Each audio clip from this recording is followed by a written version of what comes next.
جگہ ہے. حضرت امام غزالی رحمت اللہ تعالی علیہ، ان کا نام آپ نے سنا ہوگا، اپنے وقت کے جید عالم اور خدا رسیدہ بزرگ گزرے ہیں. امام غزالی کو اللہ رب العزت نے بڑا مرتبہ عطا فرمایا، علم و شرف عطا فرمایا. اس زمانے کے علماء بھی ان سے فیض حاصل کرنے کے لیے ان کی بارگاہ میں آتے تھے اور زانوں میں ادب طے کرتے تھے. آپ کے چھوٹے بھائی حامد غزالی ہیں.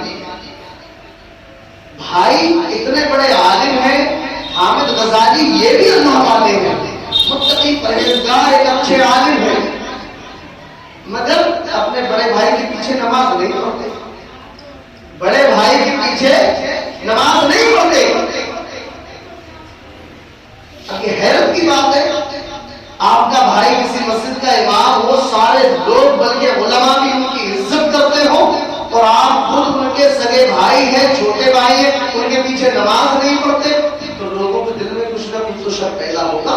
یہ معاملہ کیا ہے؟ ان کا بھائی کے پیچھے نماز نہیں پڑھتا. امام غزالی نے اپنی والدہ کی بارگاہ میں جا کر کے عرض کیا، اما جان، میرا چھوٹا بھائی حامد غزالی میرے پیچھے نماز نہیں پڑھتا، لوگ میرا ادب و احترام کرتے ہیں، میری عزت کرتے ہیں، علماء زمانہ بھی میری بارگاہ میں آ کے مجھ سے فیض حاصل کرتے ہیں، مگر حامد غزالی ہے کہ میرے پیچھے نماز نہیں پڑھتا، جس کی وجہ سے لوگوں میں چینی گوئیاں ہوتی رہتی ہے، لوگوں میں شکوک و شبہات پیدا ہوتے ہیں. امام غزالی کی والدہ فرماتی ہے، بیٹا پریشان نہ ہو، میں حامد کو سمجھاؤں گی. آپ کی والدہ نے اپنے بیٹے کو بلایا، حامد اپنے بھائی کے پیچھے نماز کیوں نہیں پڑھتے ہو؟ لوگوں کے دلوں میں شکوک و شبہات پیدا ہوتے ہیں تمہاری وجہ سے. کیا آخر معاملہ کیا ہے؟ چھوٹا بھائی نماز نہیں پڑھتا. عرض کرنے لگے، اما جان میں آج نماز پڑھنے جاؤں گا. حضرت امام غزالی مصلی امامت پہ پہنچے، دیکھتے کیا ہے کہ آج حامد غزالی پہلی صف میں موجود ہے. اب نماز پڑھنے کے لیے کھڑے ہوئے، امام غزالی نے نیت باندھی، اللہ اکبر. حامد غزالی پیچھے ہیں، انہوں نے بھی نیت باندھ لی، قیام ہو گیا، رکوع ہوا. جیسے اس سجدے میں پہنچے، حامد غزالی نے سر کو اٹھایا، سلام پھیرا، نیت توڑ کر کے گھر آ گیا. یہ اور بھی سخت معاملہ ہو گیا. پہلے تو جاتے ہی نہیں تھے، اب چلے بھی گئے تو نیت توڑ کے باہر آئے. پہلے تو لوگ یہی سمجھتے تھے یہ آتے نہیں ہیں، اب تو اور بھی ہوگا کہ بھائی آج آ بھی گئے تو بیچ نماز میں نیت توڑ کر کے بھاگ گئے. وہ اور بھی پریشان ہوئے کہ اس نے یہ کیا نظر کر دیا، نہیں آنا تھا تو نہیں آتا، جہاں پڑھتا تھا وہیں پڑھ لیتا. آخر یہ نیت توڑ کے جانے کی وجہ کیا ہوئی؟ غصہ آ گیا. گھر پہ پہنچے کہنے لگے، اما جان آج تو اس نے حد کر دی، پہلے تو جاتا نہیں تھا، لوگوں میں چینی گولیاں ہوتی تھی، مگر آج حامد مسجد میں چلا بھی گیا، قیام میں کھڑا رہا، رکوع میں موجود رہا، حالت سجدہ میں نماز توڑ کر گھر کو واپس آ گیا، جس کی وجہ سے مجھے بہت شرمندگی ہوئی. آپ کی والدہ کہتی ہے، حامد تم آج گئے نماز توڑ کر کے کیوں آئے؟ حامد غزالی ہے، والدہ کی بارگاہ میں آتے ہیں، عرض کرتے ہیں، اما جان میں ان کے پیچھے نماز پڑھنے کے لیے کھڑا ہوا تھا، انہوں نے نیت باندھی، اللہ کی نماز پڑھ رہے تھے، حالت قیام میں تھے، اللہ کی نماز پڑھ رہے تھے، رکوع میں گئے، اللہ کے لیے نماز پڑھ رہے تھے، مگر سجدے میں جیسے ہی گئے میں نے دیکھا ان کے دل کی حالت یہ تھی، یہ طلاق کا مسئلہ سوچنے لگے تھے. جب تک یہ اللہ کی نماز پڑھ رہے تھے اس وقت تک میں ان کے پیچھے نماز پڑھتا رہا، جب یہ طلاق والی نماز پڑھنے لگے میں نیت توڑ کے واپس آ گیا. یہ نماز پڑھتے ہوئے طلاق کا مسئلہ سوچ رہے تھے. اب جب یہ اللہ کی طرف سے اپنی توجہ کو ہٹا کر کے مسئلہ سوچنے لگے تو میں نے سوچا کہ میں تو اللہ کی نماز پڑھنے آیا ہوں، طلاق کی نہیں. میں واپس آ گیا. اگر قربان جاؤ امام غزالی کی اماں کے قدموں پہ، وہ بھی تو امام غزالی کی اماں تھی. فرماتی ہے، بیٹا بات تو تیری صحیح ہے، انہوں نے اللہ کی طرف سے توجہ ہٹا کے غیر اللہ کی طرف یعنی شراب کے مسالے کی طرف اپنی توجہ لگائی، مگر حامد یہ تو بتا دے تو جب کھڑا ہوا تھا تو بھی تو اللہ کے لیے نماز پڑھنے کے لیے کھڑا ہوا تھا، قیام میں صحیح تھا، رکوع میں صحیح تھا، مگر سجدے میں جا کر کے تو نے بھی تو اپنی توجہ کو اللہ کی طرف پہ ہٹایا، اور غزالی کے امام غزالی کے دل کی طرف توجہ کیوں ڈالی؟ جیسا جرم انہوں نے کیا ہے بیٹا وہی تو نے بھی تو کیا ہے، تجھے بھی تو اپنی توجہ نہیں ہٹانا چاہیے تھی، تو اپنی توجہ اللہ کی طرف مرکوز رکھتا۔ عبرت اس میں یہ ہے کہ نماز جو حقیقت میں پڑھنے کا حکم ہے وہ یہ نہیں ہے کہ ہم کھڑے یہاں رہیں اور دل و دماغ ہمارا دوسری جگہ رہے، بلکہ حقیقت میں نماز یہ ہے کہ جہاں بدن ہو وہیں دل ہو، وہیں ذہن ہو، قلب، ہر چیز ہماری حاضر ہونا چاہیے۔ ضروری نہیں ہے کہ ہم پوری رات ہی عبادت کریں، اللہ نے جتنی استطاعت دی ہے، جتنی آپ کر سکتے ہیں اتنی کریں، مگر دل جمعی کے ساتھ کریں، خشوع کے ساتھ کریں، کیونکہ جو کام اللہ کی رضا کے لیے کیا جاتا ہے اگرچہ وہ کم ہوتا ہے مگر اس میں برکت زیادہ ہوتی ہے، اس کا ثواب زیادہ ہوتا ہے۔ لہذا 5 وقت کی کم از کم یہ نماز پڑھنا ہر مومن بالغ پر فرض ہے۔ اگر ہم اللہ والوں سے محبت کے دعویدار ہیں، ہمیں چاہیے کہ ہم 5 وقت کی نماز پابندی کے ساتھ اور خشوع کے ساتھ ادا کرتے رہیں۔ اللہ رب العزت کی بارگاہ میں دعا ہے پروردگار ہم سب کو اچھے طریقے سے اپنی عبادت کی توفیق رفیق عطا فرمائے۔ استغفر اللہ ربی من کل ذنب واتوب الیہ، لا الہ الا اللہ محمد رسول اللہ۔